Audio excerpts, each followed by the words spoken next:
When you think of the shutter-snapping atmosphere of a red carpet event, you naturally think of celebrity sightings. And fans of late 20th century rock and roll got to see a lot of them thanks to photographers like Larry Hulst. Hulst says that he first started taking pictures at concerts in the late 1960s to sell to other fans. That launched a career, and soon he became known for his close-ups of the stars. Arts District producer-photographer Kate Prudoni met him during his exhibit at the Colorado Springs Fine Arts Center.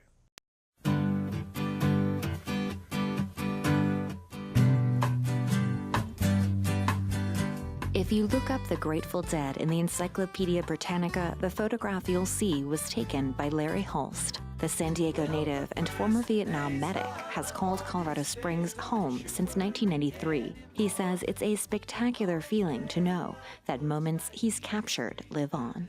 I've seen my photographs at Grammy Awards, Rock and Roll Hall of Fame, induction ceremonies. So it's pretty exciting. I never know where they're going to come up, where they're going to be next. The first magazine that I went to was a Rolling Stone magazine in 73, and it was a picture of Muddy Waters. And I took a photograph when he was opening for Hot Tuna at Winterland.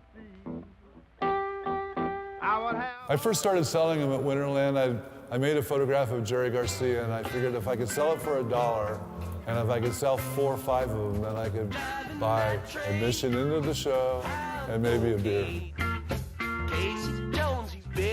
What started as a way to make a few dollars and to see great music blossomed into a career.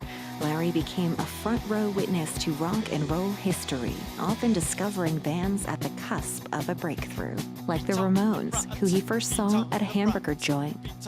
I think that's when music changed for me. It was kind of melodic until you heard Joey Ramone sing 15 songs in 25 minutes.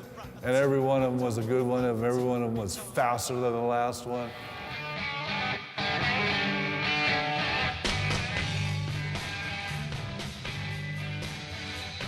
This is my main breadwinner right here. If you bought a box set of the reissue of Houses of Holy, it's in that book.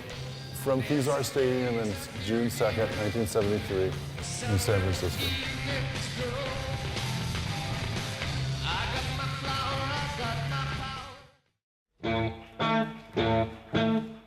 When I was starting out, my cameras were about $100 with a couple of lenses and shooting film. I wouldn't go back to film for myself. It doesn't meet the deadlines. Access restrictions are also much different for today's concert photographer.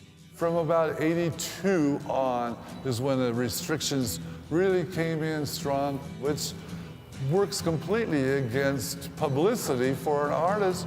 Shopping photos to publishers before the digital age was a slow process.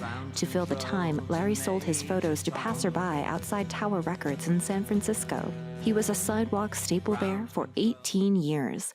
Sometimes fate aligned.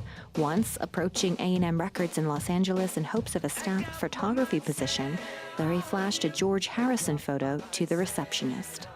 They took me down a hallway to a door, and we walked through a door, and George Harrison was there, and I talked to him for about 10 minutes, and I was trying to sell him that photograph so that I could get gas money to come back to Sacramento.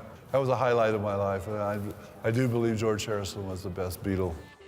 Larry says his world changed when he was signed to the Michael Oakes stock photo agency in 1979.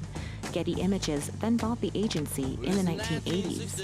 Since then, Larry's photographs have become as ubiquitous as the stars they shined a light on.